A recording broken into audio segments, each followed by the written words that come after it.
আজকের যে পড়া বহুরূপী সুবোধ ঘোষের লেখা। তো এই সুবোধ ঘোষের বহুরূপী যে পড়াটা তোমরা পড়ছো, এই পড়াটা কোনখান থেকে নেওয়া হয়েছে? উৎস কি? উৎস হচ্ছে সুবোধ ঘোষের গল্প সমগ্রের কি 3 নম্বর খণ্ড, 3য় খণ্ড থেকে নেওয়া হয়েছে। তো সুবোধ ঘোষের বিভিন্ন গল্পগুলাকে একটা বইয়ের মধ্যে রাখা হয়েছে, নাম দেওয়া আছে সুবোধ ঘোষের গল্প সমগ্র। সেখান থেকে 3য় খণ্ড থেকে তোমাদের এই পড়াটা নেওয়া হয়েছে। উৎস সম্বন্ধ হয়ে গেল। গল্প হচ্ছে সুবোধ ঘোষের আরো কয়েকটা গুরুত্বপূর্ণ গল্পের নাম। তো অযান্ত্রিক, চতুর্থ পানিপথের যুদ্ধ, জুত গৃহ, ঠিক। এবং সব থেকে যে গল্পটা লিখে নিয়ে সাহিত্য জগতে প্রবেশ করেন প্রথম গল্প, তো ওটা হচ্ছে কি ফসিল। ঠিক আছে, ফসিল হচ্ছে সুবোধ ঘোষের কি প্রথম গল্প, ফসিল। ঠিক আছে, তাহলে আশা করি তোমরা সুবোধ ঘোষ সম্বন্ধে যেটুকু তোমাদের কাজের বিষয় আমি বললি, এরপরে আমি আসবো মূল পড়াতে। ঠিক আছে, দেখো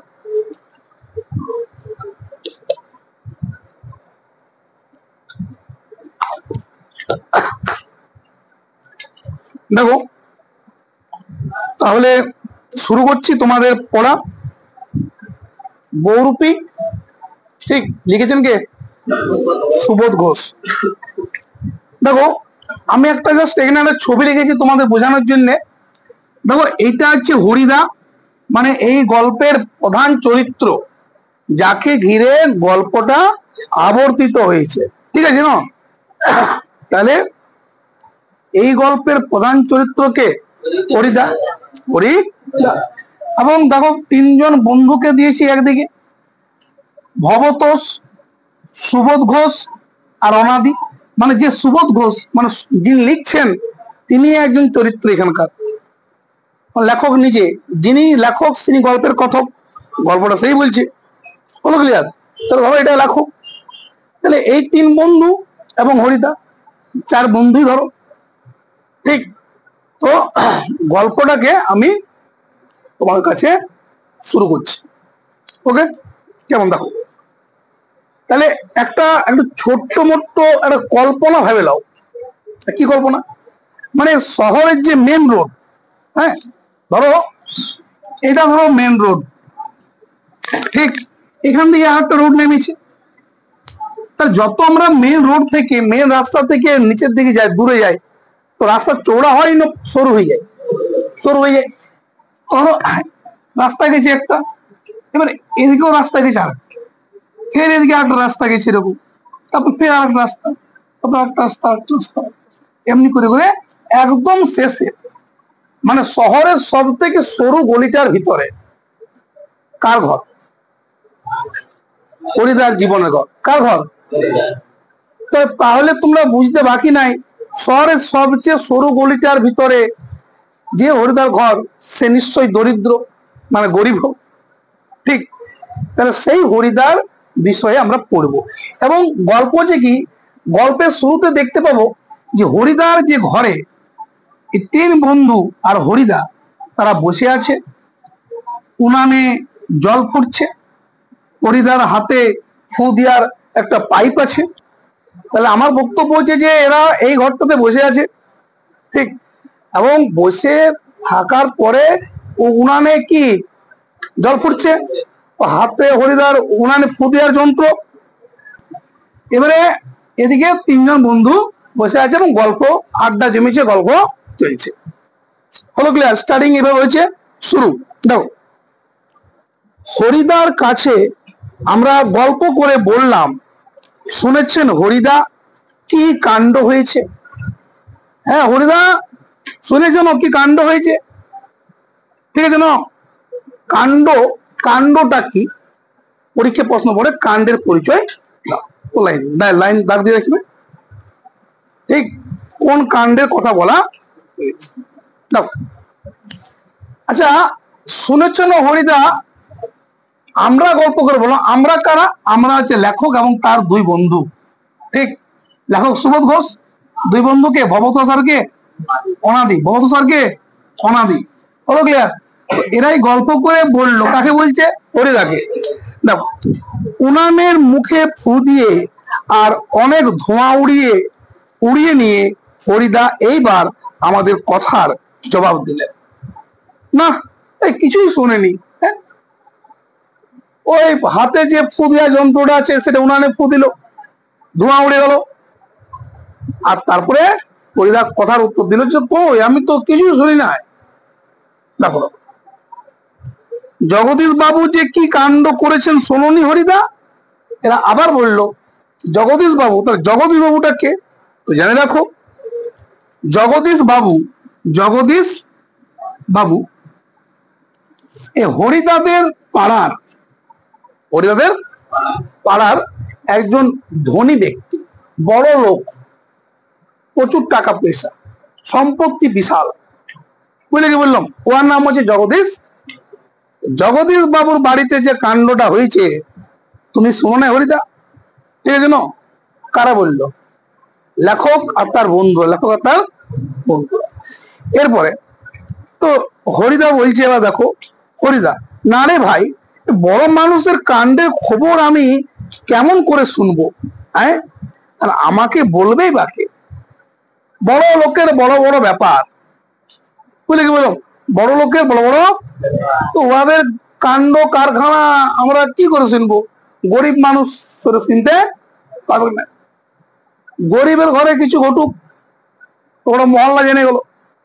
বড় লোক দেখে ঘটুক, কি ওইটা মহল্লা জানতে পারবে না। তো বললো, জগদীশ বাবু বড় লোক বটে, ধনী ব্যক্তি, আমি গরিব ব্যক্তি, তো কি করে জানবো কার খবরটা? জগদীশ বাবুর কি করে জানবো জগদীশ বাবু কি কাণ্ড করলো? তোমরা তো বললে যে কাণ্ডটা শোনো নাই, তো শুনবো বা কি করে? কে বলছে? হরিদা। কে বলছে? বড় মানুষের কাণ্ডের খবর আমরা রাখবো কি করে? তারপর কাণ্ডটা কি বলছে এরা এবারে বলে দিচ্ছিলাম।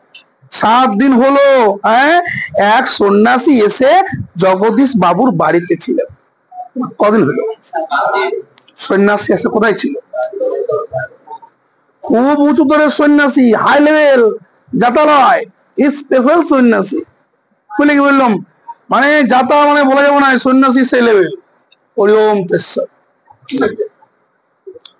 হিমালয়ের গুহাতে থাকেন, বুঝলে? যাতে থাকে না হিমালয়ের। আর সারা বছর শুধু একটি হর্তকি খান। হর্তকি, আমলকি, বড়ার কি হর্তকি। আমরা সেই হারিয়া কালী কলমে পড়লাম নাই, কি বললাম? তিল ত্রিফলা শিমুল ছালা, ছাগ দুধে করি মেলা, আছে তো? ওই যে ত্রিফলা, হর্তকি, বড়ার কি, আমলকি। তো হর্তকি দেখবে পূজা পাঠে লাগে, শিবের মাথায় দেয় নাই হর্তকি। তো ওই হর্তকি এবং ওটা থেকে ওষুধও তৈরি হয়, পেটের গোলমালে ওষুধ তৈরি হয়ে যায়। ওই জন্য স্পেশাল। হিমালয়ের গুহায় থাকে সন্ন্যাসী, সারা বছর কিছু খায় নাই, শুধু একটা কি খায়? হর্তকি। আর তাছাড়া আর কিছুই খান না। সন্ন্যাসীর বয়সও 1000 বছরের বেশি হবে বলে অনেকেই মনে করেন। কত বছর বেশি হবে? 1000 বছরের। সন্ন্যাসীর বয়স 1000 বছর এর বেশি, একটা মাত্র হর্তকি খায়, হিমালয়ের গুহাতে থাকে, তার স্পেশাল হলো নাই? বাবা, এ তো বিশাল ব্যাপার। হ্যাঁ, একটা হর্তকি থাকে নিয়ে বড় মুশকিল। আর আমাদের সকালে পেট না ভরলে চলবে নাই। বুঝলে কি বললাম? তো সন্ন্যাসী, সত্যি সন্ন্যাসী স্পেশাল বলে। পরীক্ষায় একটা প্রশ্ন ঘুরে ফিরতে পারে, খুব উঁচু দরের সন্ন্যাসীর উঁচু দরের পরিচয় দাও। বুঝলে তো? কি কি খায় দেখতে হবে, কোথায় থাকে কোথায়? হিমালয়ের। কি খায়? আর কিছু খায় কি সারা বছর? একটা অর্থ কি খায় খালি, ঠিক। আর কি বয়সটা 1000 বছরও, তাহলে এটা উঁচু দর। এটা কি গল্প হচ্ছে কি? তো হরিদা প্রশ্ন করলো, শুনে নিয়ে গল্পটা। হ্যাঁ, এই সন্ন্যাসী কি এখন আছেন? এখনো কি আছেন সন্ন্যাসী? হ্যাঁ রে, সন্ন্যাসী কি এখন আছে? না, চলে গিয়েছেন। আর কি বললো? না, চলে গিয়েছে। আক্ষেপ করলো হরিদা আক্ষেপ করলো, ইস। হ্যাঁ, আক্ষেপ মানে মনের ভাবনা একটা ধরো, আফসোস করা, ধরো কি ওরা রে, গেলে না ওই আমিও একটু প্রণাম করে রেছি, অত হাই লেভেলের লোক, হ্যাঁ হাই লেভেল সন্ন্যাসী দেখা পাওয়াটাও বড় কি ভাগ্যের ব্যাপার। আর এখন যদি থাকতো যে প্রণামটা করলে বিশাল ব্যাপার হয়ে যেত, এটা কে ভাবলো? দেখো ডাক দিবি আক্ষেপ কোন হরিদা, ইম্পর্টেন্ট লাইন, আক্ষেপ করেন হরিদা। থাকলে একবার গিয়ে পায়ের ধুলো নিতাম কার, কে বলে? না তা পেতেন না, তা পেতেন না, কি পেতেন না? সন্ন্যাসীর পায়ের ধুলো, সে ভয়ানক দুর্লভ জিনিস, দাগ দাও, সে ভয়ানক কি জিনিস? কার পায়ের ধুলো? দুর্লভ, যেটা সহজে লাভ করা যাবে ওটাই দুর্লভ। হরিদা অত সহজে সন্ন্যাসী কাউকে পায়ের ধুলা দেবে না, ভয়ানক দুর্লভ জিনিস। হ্যাঁ, শুধু ওই একা জগদীশ বাবু ছাড়া আর কাউকে কি ধুলো নিতে দেননি সন্ন্যাসী, একমাত্র জগদীশ বাবু। হ্যাঁ, ও বাদ দিয়ে কাউকে আর কি দেয় নাই পায়ের ধুলো, কাউকে প্রণাম করতে দেয়। তাহলে জগদীশ বাবু কি স্পেশাল লোক, ও প্রণাম করলো বা ও পায়ের ধুলো নিল? না, জগদীশ বাবুকেও নিতে দেয় নাই, ও মহা কৌশলে চালাকি করে সন্ন্যাসীর পায়ের ধুলোটা নিয়েছিল। এবার কিভাবে নিল দেখো, হরিদা বলছে কেন? হ্যাঁ দেখো, জগদীশ বাবু কি কৌশল নিল পায়ের ধুলোটা কার? সন্ন্যাসী। জগদীশ বাবু এক জোড়া কাঠের খড়মে সোনার বোল লাগিয়ে সন্ন্যাসীর পায়ের কাছে ধরলেন। তখন সন্ন্যাসী বাধ্য হয়ে পায়ে গিয়ে দিলেন, নতুন খড়ম পড়লেন, আর সেই ফাঁকে জগদীশ বাবু পায়ের ধুলো নিয়েছিলেন।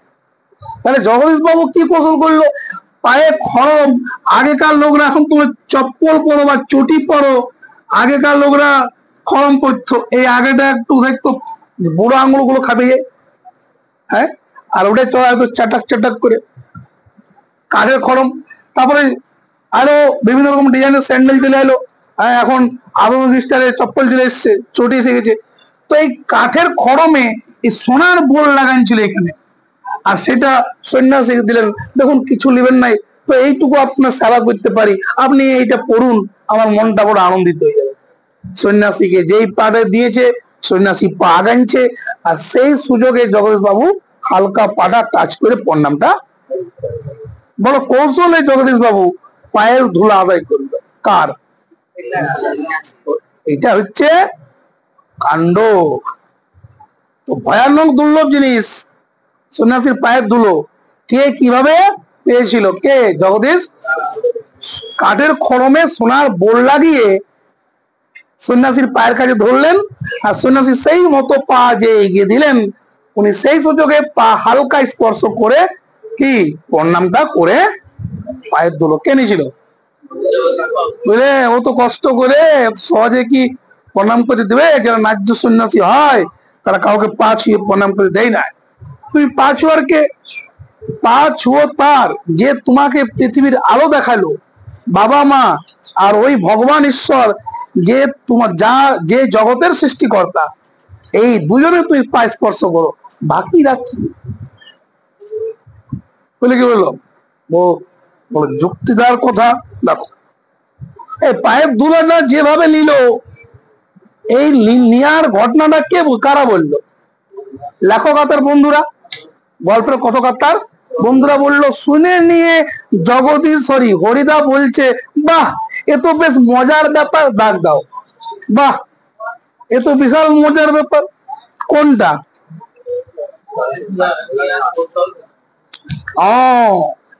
যে কৌশলে জগদীশ বাবু সন্ন্যাসীর পায়ের ধুলো নিয়েছিল, সেই কৌশলটাকে মজার ব্যাপার মনে হয়েছে কার? তারপরে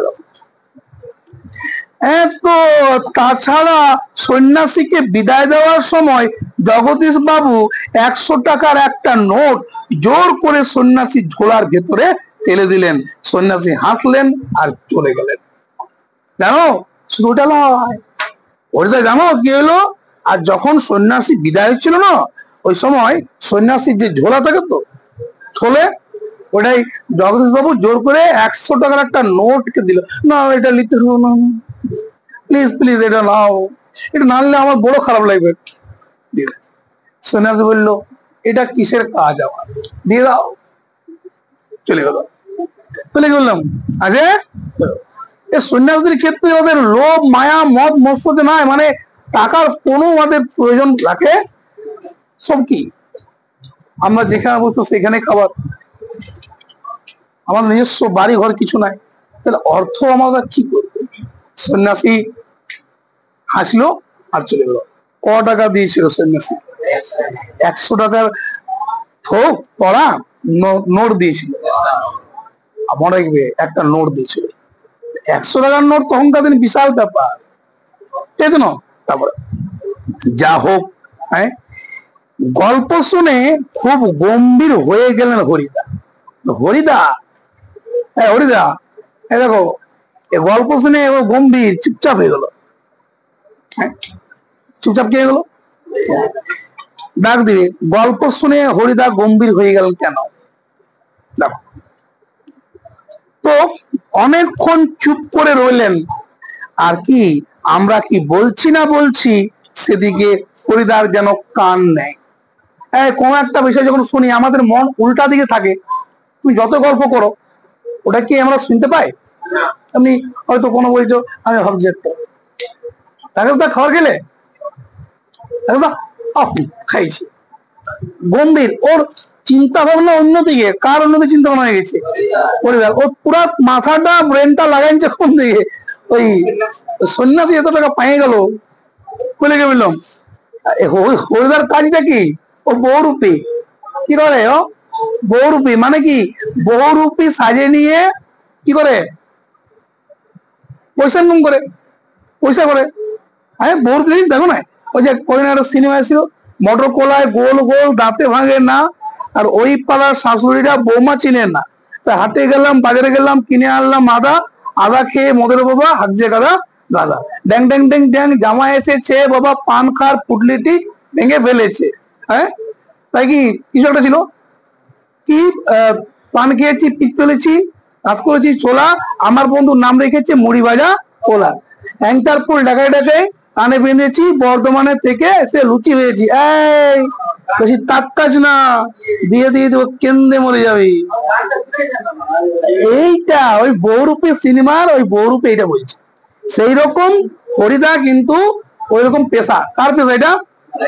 ওই সাজিয়ে নিয়ে বলে, হ্যাঁ কইলো টুনটুনির মা, হ্যাঁ ওই ব্যাপারে বুঝলে কি বললাম।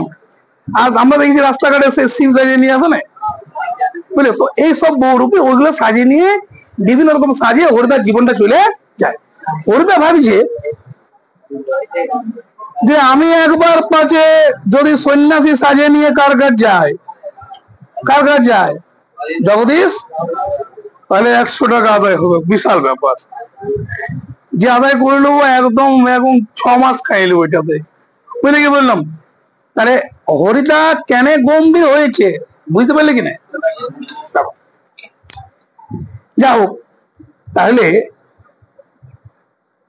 হরিদার উনানের আগুন তখন বেশ গনগন জ্বলছে। হ্যাঁ, আমাদের জন্য, আমাদের চায়ের জন্য 1 হাঁড়ি ফুটন্ত জল নামিয়ে দিয়ে হরিদা তার ভাতের হাঁড়িটাকে উনানে চড়ালেন। হ্যাঁ, আমাদের জন্য, আমাদের জন্য কাদের জন্য? মানে লেখকদের জন্য। এই যে উনান থেকে হাঁড়ি নামালো, চায়ের জন্য যে জল সে নামাইন দিল, আর ভাতের হাঁড়িটাকে চাপিয়ে দিল কে? হরিদা। দেখো শহরের সবচেয়ে সরু গলিটার ভিতরে এই ছোট্ট ঘরটাই হরিদার জীবনের ঘর। প্রথম বলেছি যে শহরের সবচেয়ে সরু গলিটার ভিতর কার ঘর? ওইখানেই থাকে। জিনা ইহা মরনা ইহা ইসকে সিবা জানে কাহা।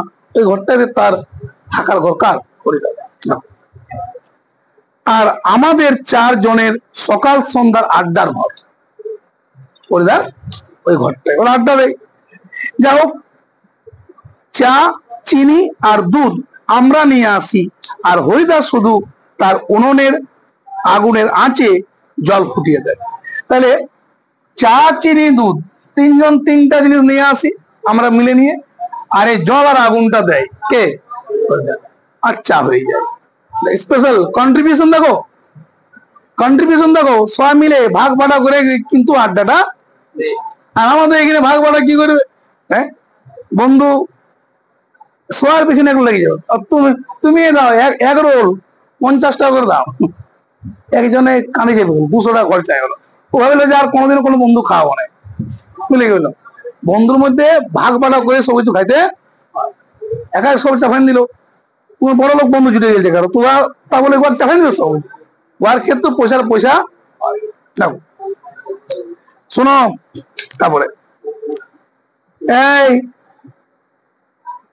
আর হরিদাস শুধু তার উনানের আগুনের আঁচে জল ফুটিয়ে দেন। হরিদা খুব গরিব মানুষ। কে গরিব মানুষ?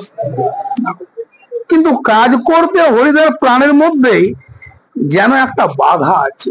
গরিব মানুষ কেউ কাজ করবে না এরকম ভাবে যে গরিব মানুষ তো কাজ করুক, কন্টিনিউ একটা টাইম বানিয়ে কাজ করতে নারাজ। কে নারাজ? দেখো কিরকম, ইচ্ছে করলে কোনো অফিসের কিংবা কোনো দোকানের বিক্রিওয়ালা কাজ পেয়ে যেতে পারেন হরিদা, কিন্তু কিন্তু এই ধরনের কাজ হরিদার জীবনে পছন্দের নয়। কোন বিক্রিওয়ালা, সেলসম্যান দোকানে বিকবে, বা কোনো অফিসের কোনো কেরানি ফেরানি কাজ সারবে বেসরকারি অফিসের, এই কাজগুলো কে পেতে পারে? হরিদা। কিন্তু ওইরকম ওই ঘড়ির কাটার নিয়ম বাঁধে বাঁধে কাজ করবো, এটা কার পছন্দ নয়? কি করছে হরিদা? তারপর গল্প হচ্ছে কি, একেবারে ঘড়ির কাটার সামনে সময় বেঁধে দিয়ে আর নিয়ম করে নিয়ে রোজ একটা চাকরি করে যাওয়া হরিদার পক্ষে মোটে সম্ভব নয়। যা হোক, হরিদার উনানের হাঁড়িতে অনেক সময় শুধু জল ফোটে, আর কি ভাত ফোটে না, শুধু জল ফোটে। কার হাঁড়িতে? মানে বললাম তো যে একঘেয়ে, মানে হরিদার ক্ষেত্রে কি এই যে একঘেয়ে অভাবটাকে সহ্য করতে পারেন হরিদা, আপত্তি নাই, কিন্তু একঘেয়ে কাজ করতে তার ভয়ানক আপত্তি। কার? বলে কি বললাম, এদিকে সেই ঘড়ির কাটার নিয়ম টিক টিক টিক টিক করে কাজ করবে, সে আসবে, সে খারাপ ফের ঘুমাবে, ফের একই টাইম, এইরকম রুটিন মানে নিয়ম কাজ করা কার পছন্দ নাই? অভাব সহ্য করে দেবে, একঘেয়ে, কালো খাবার নাই, আজও খাবার নাই, না খেয়ে ঘুমাই দেবে, জল খাই ঢেকে দিবেন, কিন্তু একঘেয়ে ও কন্টিনিউসলি কাজ করবে। হতে পারে মানুষের স্বাভাবিক স্বতন্ত্র থাকতে পারে, সবার নিজের মতামত থাকতে পারে। কেমন হয়, সকালে যাও, উঠো, বাজার করো, এই ছেলে খাওয়াই না, বাস ক্লিয়ার। তারপরে অফিস থেকে সেই আসো 5টার দিকে, তারপর ফের বেগে তুলে নিয়ে বাজার যাও, হ্যাঁ, তারপরে বাজার থেকে আসি নিয়ে ঘরে খাওয়া দাওয়া করে নিয়ে ঘুমাও, ফের সকালে উঠে যাও। বিরক্ত লেগে যায়, বোঝেন? মাঝে মধ্যে একটা দিন ছুটি দিয়ে দেন সরকার, যা জিল আপনি জিন্দেগি, বুঝলে কি বললাম? তো হরিদার ভয়ানক আপত্তি আছে, বুঝলি রাজ, কাজ করতে ভয়ানক কি আছে? আপত্তি আছে। ধ্যান কিধর হ্যাঁ, মাস্টার ইধর হ্যাঁ।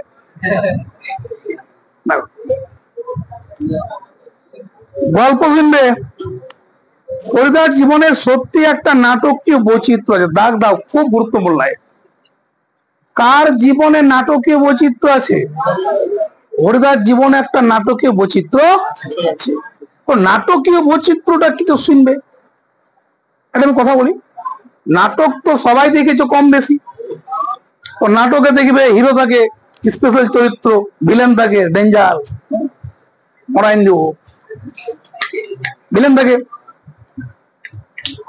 তাকে নায়িকা হিরোইন থাকে, হ্যাঁ, হিরোইনের দাদা ভাই থাকে, ভিলেনের বাবা থাকে, তো পাগল থাকে, হ্যাঁ। তো সব ধরনের নাটকে যেমন বিভিন্ন ক্যারেক্টার থাকে, হরিদার কাজটা হচ্ছে বিভিন্ন ক্যারেক্টারে অভিনয় করা, মানে বহুরূপী সাজা, বুঝলে গেলাম? নাটকের বৈচিত্র্য কি যদি বলে, তো নাটকে যেমন বিভিন্ন চরিত্র থাকে, হরিদার জীবনটাও তেমনি বিভিন্ন চরিত্রের অভিনয় করে কেটে যায়, ওইটা হচ্ছে নাটকীয় বৈচিত্র্য। আজ সাজিল কাপালি, হ্যাঁ, ও হরিহম তস্য, বুঝলে কি বললাম? আজকে ও সাজিল বোচা কাঁধে কাবুলিওয়ালা, বুঝলে কি বললাম? এই চানা নেবে চানা, বুঝলে কি বললাম? কে? আজকে সাজিল পুলিশ, মারে দাঁত গুলো ভেঙে দেবো, বুঝলে কি বললাম? তো সব দিন সব রকম, কোনদিন বাউল সাইলো সাধের লাউ বনাইলো মোরে বৈরাগী, হলো ক্লিয়ার? তো হরিদার জীবনটা বিভিন্ন বৈচিত্র্যে ভরা। তাহলে বুঝতে পারলে কি বললাম? নাটকীয় বৈচিত্র্য বুঝতে পারলে যে নাটকে যেমন বিভিন্ন চরিত্র থাকে, সেই চরিত্রে যেমন অভিনয় করে সবাই, হরিদাও সবদিন এক একটা চরিত্রে নতুন নতুন অভিনয় করে। দেখো, আর সেটাই হরিদার জীবনের পেশা। তা নাটকীয় বৈচিত্র্য মানে বিভিন্ন রকমের নাটকের মতো চরিত্র অভিনয় করে হরিদা পয়সা রোজগার করে। হরিদা মাঝে মাঝে বহুরূপী সেজে যেটুকু রোজগার করেন তাতে তার ভাতের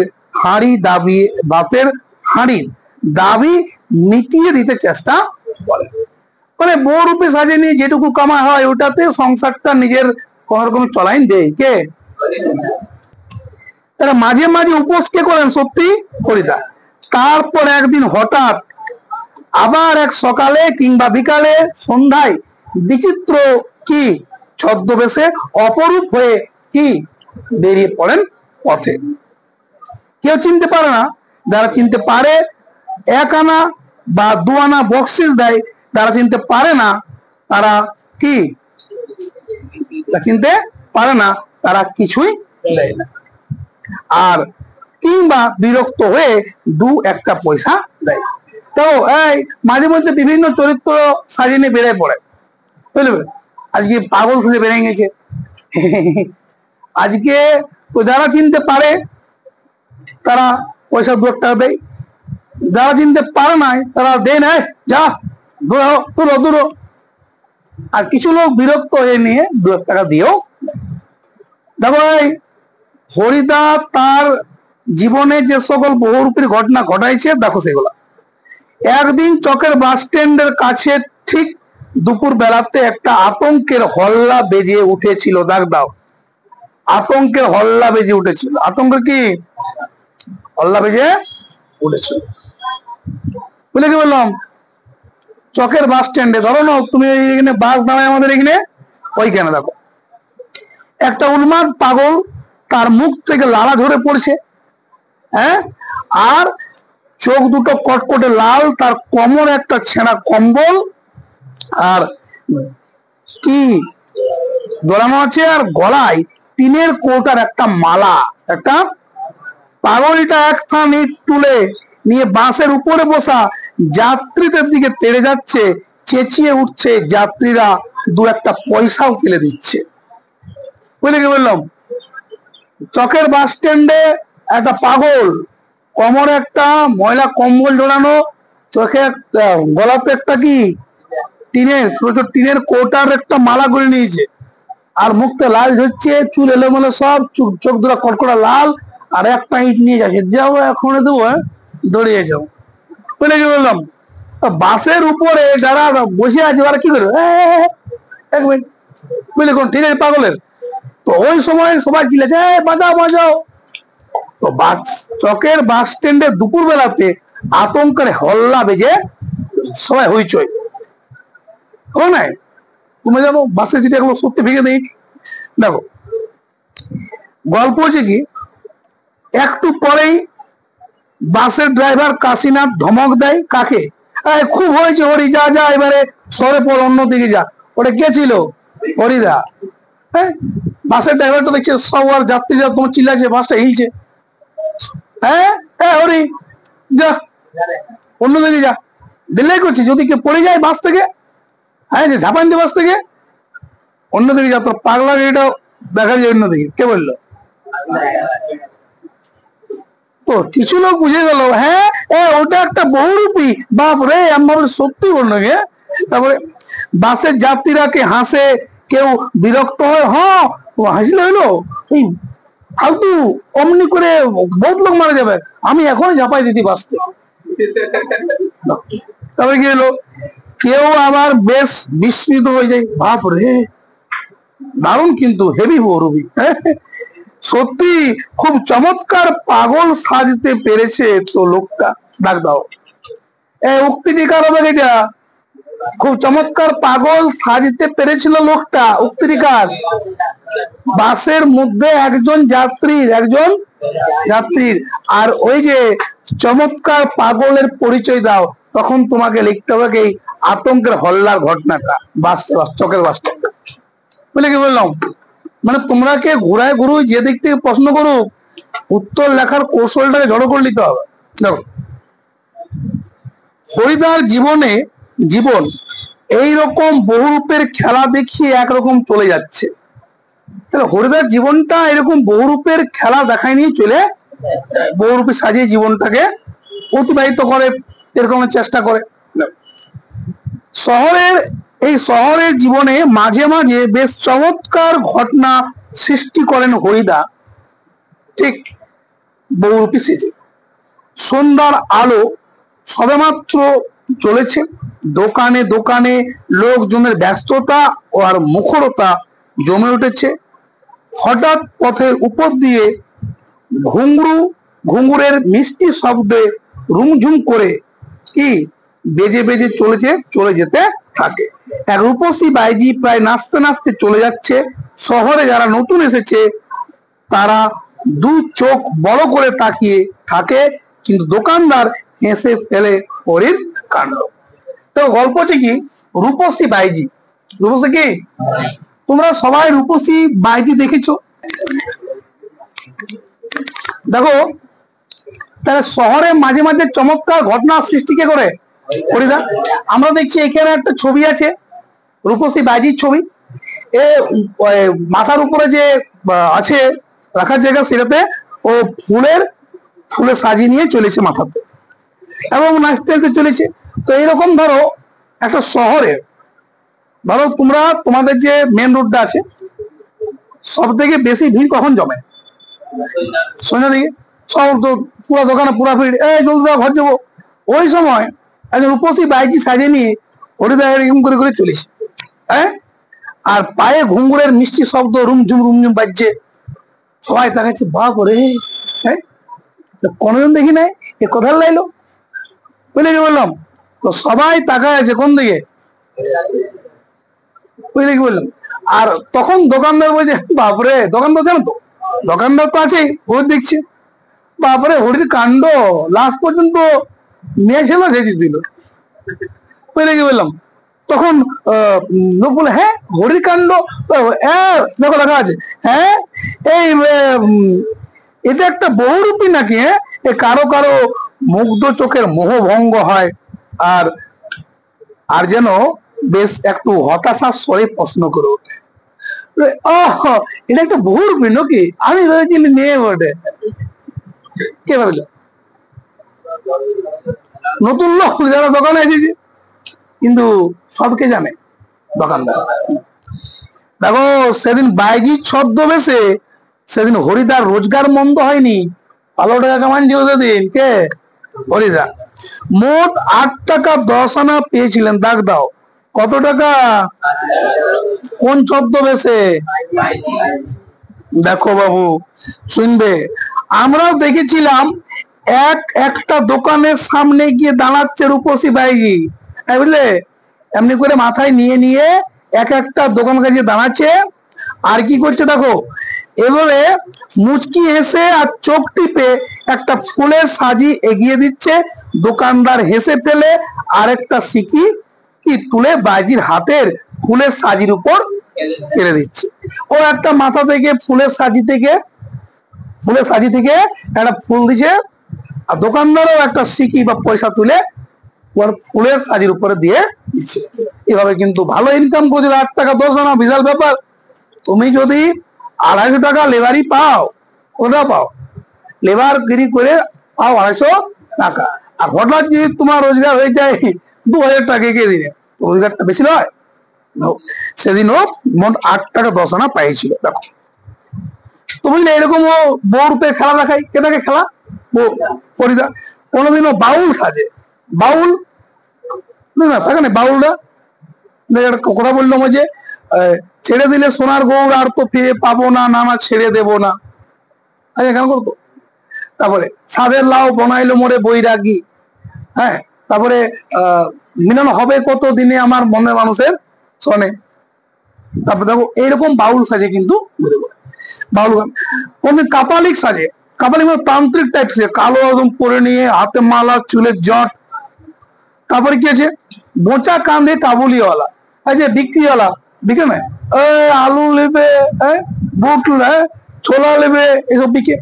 কোনোদিনও কি কখনো হ্যাট হ্যাট কোট প্যান্টুল পরা ফিরিঙ্গি সাহেব ইংরেজ সাজে কখনো কে পরিদা। এবারে একবার পুলিশ সেজেছিল, পুলিশ সাজে দয়াল বাবু লিচু বাগানের ভিতরে দাঁড়িয়েছিলেন হরিদা। ধরো স্কুলটা তোমাদের, স্কুলের পরে মাঠ আছে, এই মাঠের পরে যে বোর্ডিংটা আছে, ধরো ওটা বাগান, দয়াল বাবু লিচু বাগান। কি বাগান লাগিয়েছে? স্কুলের ছেলেগুলো টিফিনের ফাঁকে চলে এসেছিল কি করতে, চুরি করতে। চুরি করতে গিয়ে ছেলেগুলো যায় কি লিচু খেতে এসেছিল। আর পুলিশ সাজে দয়াল বাবু লিচু বাগানে দাঁড়ান ছিল কি, আর ছেলেগুলো ধরেছে টপাক করে। ছেলে তো পুলিশ দিকে ধরে, ছোট ছোট ছেলে পুলিশ গাড়ি দেখলে বিশাল ভয়। তো এই পুলিশ যখন ধরেছে ছেলেরা তো কাঁদে দিয়েছে। দেখো লেখা আছে, একবার পুলিশ সেজে দয়ালবাবু লিচু বাগানের ভিতরে হরিদা দাঁড়িয়ে ছিলেন। হরিদা স্কুলের 4টে ছেলেকে ধরেছিলেন। কত ধরেছিল? ভয়ে কেঁদে ফেলেছিল ছেলেগুলো। আর স্কুলের মাস্টার সেই নকল পুলিশকে মানে হরিদার কাছে ক্ষমা চেয়েছিল আর এবারের মতো মাফ করে দিন বলেছিল। কিন্তু 8 আনা ঘুষ নিয়ে তারপর মাস্টারের অনুরোধ রক্ষা করেছিলেন সেই নকল পুলিশ হরিদা। মাস্টার মশাই এবারের মতো ক্ষমা করে দিন ছেলেদেরকে।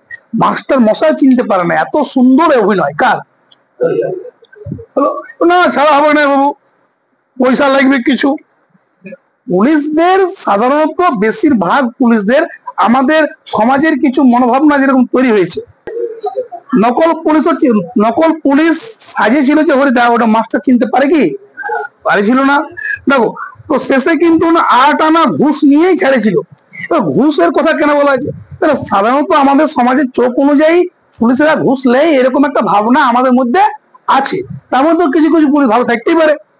তো পুলিশের মতো সেই ঘুষটা নিয়ে ও ছেড়ে ছিল, খাঁটি পুলিশের মতো। যা হোক পরের দিন অবশ্য স্কুলের মাস্টার মশাই জানতে বাকি থাকেনি কাকে তিনি 8 আনা ঘুষ দিয়েছেন। ওপরে জানি যায় এই টাকাটা হরিদিকে কাকে দিয়েছি, যে পুলিশকে কাল দিয়েছি পয়সাটা মাস্টার মশাই জানি যায় সেটা কে ছিল হরিদা। কিন্তু মাস্টার মশাই একটুকু রাগ করেনি, বরং একটু তারিফ করেই করলেন, বা সত্যি চমৎকার পুলিশ সেজেছিল কি হরি। মাস্টার রাগ হয় নাই, কিন্তু ভালো লেগেছিল যে যা হরি কিন্তু দারুণ পুলিশ সেজেছিল বাবু, দাম আছে। দেখো আজ এখন কিন্তু আমরা ঠিক বুঝতে পারছি না যে হরিদা এত গম্ভীর হয়ে কি ভাবছেন। সন্ন্যাসীর গল্পটা শুনে কি হরিদার মাথার মধ্যে কি নতুন কোন মতলব ছটফট করে উঠছে? ঠিকই আমাদের সন্দেহ মিথ্যা নয়। হরিদা বললেন, আজ তোমাদের একটা জবর খেলা দেখাবো। দেখো এরা গল্পটা বলেছে তখন থেকে ভাবছে কে, এরা ভাবছে কি ভাবছে। হরিদা বললো, শোনো আজ তোমাদেরকে একটা জবর খেলা দেখাবো। খেলা দেখো কি, এরা বললো আমাদের দেখি আপনার লাভ কি হরিদা, আমাদের কাছ থেকে একটা সিগারেটের চেয়ে বেশি কিছু পাবেন না তো। কিছু পাবেন না, আমরা দেখে নাকি আমরা একটা তোমার গুজর একটা বিড়ি খাবো, একটা সিগারেট খাবো, তুমি অন্যদের দেখাবে। হরিদা বলছে না, মানে আমি ঠিক তোমাদের দেখাবো না, আমি বলছি তোমরা সেখানে থেকো তাহলে দেখতে পাবে। আমি যেখানে দেখাবো সেখানে তোমরা থাকবে, বুঝলে। কোথায় কোথায় খেলা দেখাবে? ও বললো আজ সন্ধ্যায় জগদীশ বাবুর বাড়িতে। কোথায় যাবে বুঝলে কি বললাম? দেখো হঠাৎ জগদীশ বাবুর বাড়িতে খেলা দেখাবার জন্য আপনার এত উৎসাহ জেগে উঠলো কেন? তাহলে হঠাৎ জগদীশ বাবুর বাড়িতে খেলা দেখাবার জন্য এত উৎসাহ তোমার কে বললো? বন্ধুরা, লেখকরা বললো। দেখো ওরা হাসেন, মোটা মতন কিছু আদায় করে নেব, বুঝতেই তো পারছো পুরোটা দিন কি পুরো দিনটা রূপ ধরে ঘুরিয়ে বেরিয়েও 3 টাকার বেশি হয় না। 2 থেকে কত হয়? 3 টাকার বেশি ইনকাম করতে পারে। উপার্জন করতে পারে, আর পারে নাই। দেখো এবার একবার বাইজিসে যে অবশ্য বেশি কিছু পাওয়া গিয়েছিল, কত পাওয়া গেছিল? 8 টাকা 10 আনা। কিন্তু ওতেই বা হবে কি? দেখো ঠিকই বলছে হরিদা, সপ্তাহে বড় জোর একটা দিন হরিদা বহুরূপী সেজে পথে বের হন, কিন্তু তাতে 7 দিনে পেট চলার মতো রোজগার হয় না। কার হয় না রোজগার? সপ্তাহে বড় জোর 1 থেকে 2 দিন, একটা দিন মাত্র বেরায় ইনকাম করতে। ওটা কি গলা দিন চলবে? 1 সপ্তাহ চলবে কি? না, ওটাই কিন্তু সন্তুষ্ট। কে সন্তুষ্ট আছে? হরিদা বললেন না, হরিদা কি বলেন? না, এবার আর কান্ডার মতো হাত পেতে বকশিস চাইবো না, আর বকশিস চাই না। এবার মারি তো গন্ডার আর লুডি তো ভান্ডার। দেখো বইয়ে ওটা করা আছে অনেক ক্ষেত্রে গডার, দেখো না, গডারটা গন্ডার কইলো।